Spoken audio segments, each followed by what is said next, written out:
Welcome back to my channel. আমি অনুশ্রী। কেমন আছো তোমরা সবাই? আশা করি সবাই ভালো আছো। তো আমি আজকে তোমাদের সাথে শেয়ার করব যে খুব ইজিলি মেসি বান কিভাবে বানাবে।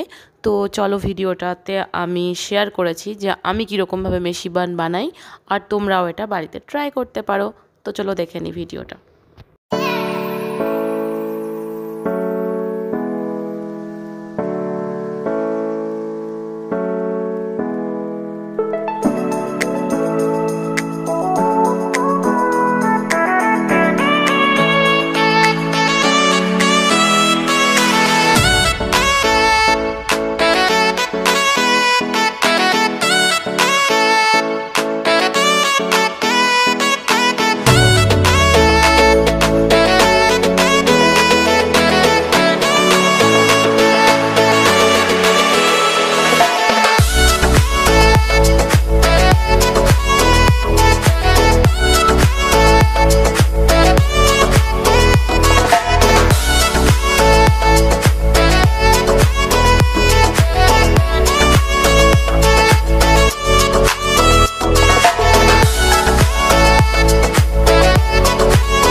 ছিল আজকের ভিডিওটা কেমন লাগলো অবশ্যই কমেন্ট করে জানিও। চ্যানেলটাকে সাবস্ক্রাইব করে দিও আর লাইক করে দিও। বাই বাই, দেখা হচ্ছে।